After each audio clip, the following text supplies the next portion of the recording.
नमस्कार दोस्तों, जय श्री राम, जय बजरंगबली। ऑफिशियल जामवंत हनुमान पेज पर आपका स्वागत है और यूट्यूब चैनल पर भी आपका स्वागत है। अगर आप चैनल पर नए हो तो चैनल को सब्सक्राइब कर दो और लाइक, कमेंट, शेयर और सब्सक्राइब कर दो। तो चलिए स्टार्ट करते हैं। तो जैसा कि आपको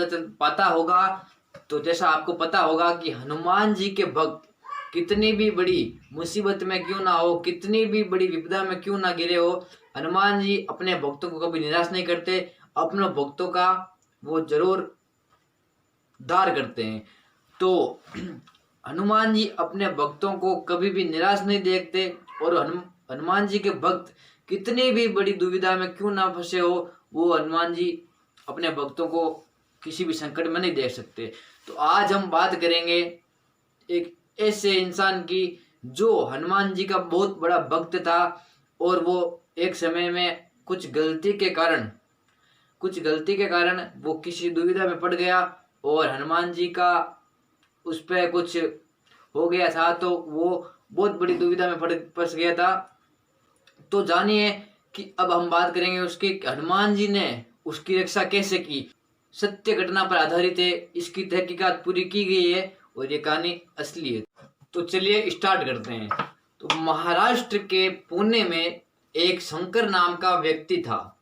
वो हनुमान जी का बहुत बड़ा भक्त था और हर रोज हनुमान चालीसा का पाठ करता था और वो हनुमान जी की सुबह शाम दोनों टाइम पूजा करता था और हरदम हनुमान जी को याद करता था। और शंकर ने अपने जीवन में ये बातें कर ली थी कि वो शादी नहीं करेगा, वो ब्रह्मचारी रहेगा। तो वो हनुमान जी का भक्त था। एक औषधि की दुकान थी, मतलब अभी कहते हैं हम मेडिकल, जैसे औषधि की दुकान थी। और हाँ, सबसे बड़ी बात यह है कि अगर कोई गरीब इंसान या कोई गरीब व्यक्ति वगैरह कोई भी उसकी दुकान पर आ जाता था दवाई लेने के लिए, वो गरीब होता था तो उसके ऊपर वो दया देखता था और उसको दवाई फ्री में दे देता था और वो बहुत दयालु आदमी था। शंकर के इसी व्यवहार को देखते हुए हनुमान जी ने उस पर इतनी कृपा बरसाई थी कि उसका गल्ला कभी खाली नहीं रहता था और वो फ्री में दवाई देने के बावजूद भी वो बहुत अमीर आदमी था। तो आपको पता ही होगा कि अगर हम जैसा कर्म करेंगे वैसा ही फल पाएंगे। और शंकर हर व्यक्ति से प्रेम से बात करता था, मधुर आवाज में बात करता था, चाहे वो छोटा हो या उससे बड़ा हो। तो इस वजह से उससे कोई घृणा भी नहीं करता था और ना कोई उससे दुर्व्यवहार करता था, क्योंकि आपको पता ही है कि जो दोगे वो पाओगे। तो उस प्रकार उसका व्यवहार था। लेकिन एक दिन ऐसा आया कि शंकर की जिंदगी बिल्कुल पलट गई। शंकर अपने माता पिता का एकलौता बेटा था।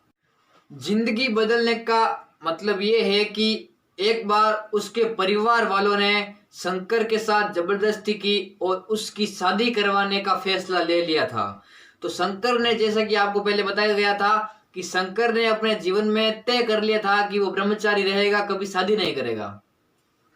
तो उसके सामने ये बहुत बड़ी समस्या आ गई थी और सबके कहने पर शंकर को अपनी माँ पर दया आ गई थी, क्योंकि उसकी माँ बहुत बुढ़ी थी और वो खाना बनाना वगैरह घर का काम में बहुत दिक्कत होती थी। तो सबके कहने पर शंकर ने शादी करने का फैसला कर लिया था। वो अपनी माँ की दया देख रहा था, अपने पिता की दया देखना चाहता था, घर में अपनी पत्नी को लाकर घर बसाना चाहता था। तो वो सब परिवार वालों के फोर्स से, दबाव से उसने शादी का फैसला कर लिया।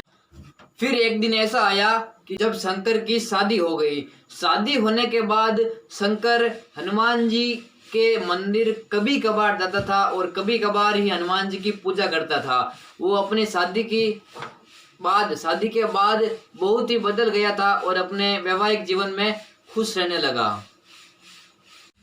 और उसके घर के सामने बनी हुई हनुमान जी की मूर्ति पर धूल भी चढ़ने लगी थी और उसकी कभी कोई साफ सफाई नहीं करता था।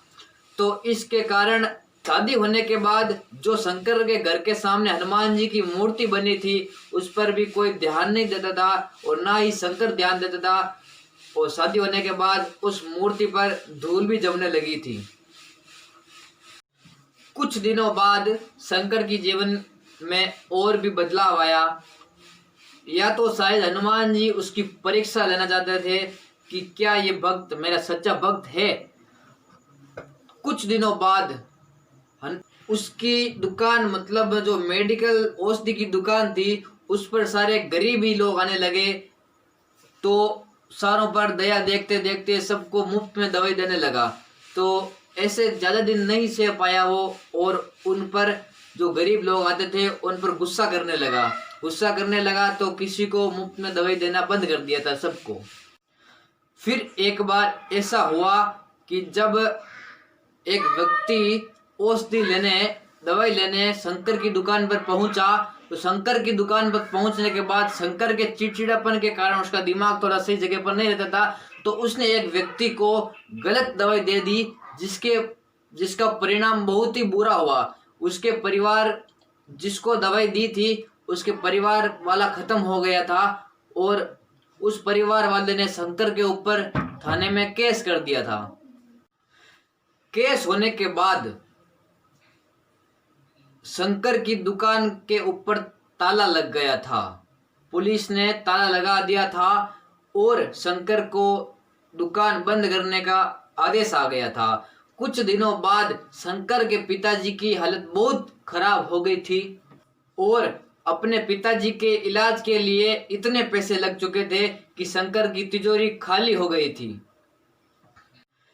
ऐसी हालत देखते हुए शंकर की पत्नी ने उसका साथ छोड़ दिया, और उसका साथ छोड़कर अपने मायके चली गई। ऐसे में शंकर बहुत अकेला हो गया था, और बहुत दिनों से उसने मदद भी मांगी थी, लेकिन ऐसी हालत में उसकी मदद करने वाला कोई नहीं था। फिर कुछ दिनों बाद शंकर अकेला होते हुए अपने आंगन में बैठा था, अपनी माँ के गोदी में रो रहा था। तभी उसकी नज़र अपने आंगन में जो हनुमान जी की मूर्ति रखी थी उस पर गिरी। उसने देखा कि हनुमान जी की मूर्ति धूल के कारण पूरी काली हो चुकी थी। तभी उसने हनुमान जी की मूर्ति साफ की, और उसको अपनी गलती का एहसास हुआ, और कुछ दिनों तक हनुमान जी के सामने बैठे रहते हुए उसने हनुमान जी का पाठ किया और हनुमान जी से क्षमा याचना की। काफी दिनों के बाद हनुमान चालीसा का पाठ करते हुए एक दिन उसके घर का गेट बजा, और कोई व्यक्ति आया। उसने शंकर से माफी मांगी और बोला कि आपकी दवाई के वजह से मेरे परिवार वाला खत्म नहीं हुआ है, वो कई दूसरी दवाई चल रही थी उसकी, उसके कारण वो खत्म हो गया। तो उसके बाद हनुमान जी ने उस पर कृपा दिखाई, और पुलिस ने वापस उसको दुकान खोलने की इजाजत दे दी, और उसके बाद उसका जीवन वापस सफल हो गया। और एक दिन उसके पापा की तबीयत भी अच्छी हो गई, और उसकी धर्मपत्नी जो वापस आना चाहती थी उसको वापस नहीं लेके आया वो, क्योंकि सबका कारण यही था। मतलब ऐसी मुसीबत में भी उसकी पत्नी ने उसका साथ नहीं दिया, तो वो अपनी पत्नी को वापस लेकर नहीं आना चाहता था। उसकी माँ ने जबरदस्ती की कि बेटा कोई बात नहीं, बच्ची है, गलती हो जाती है। तो उसके बाद उसकी पत्नी भी उसके साथ वापस रहने लगी, और वो हनुमान जी की पूजा उसके बाद टाइम से करने लगा। तो धन्यवाद। आपको ये कहानी अच्छी लगी होगी। ये कहानी तथ्य पर आधारित है और बिल्कुल सत्य है, तो आपको अच्छी लगी होगी। अगर आप भी हनुमान जी के भक्त हैं तो किसी भी विपदा में, किसी भी सुख में दुख में, दोनों में हनुमान जी को याद करना चाहिए। ऐसा नहीं है कि अगर दुख हो तभी हनुमान जी को याद करें, ऐसा बिल्कुल नहीं है। और अगर आपको वीडियो अच्छी लगी तो कमेंट में बताइएगा।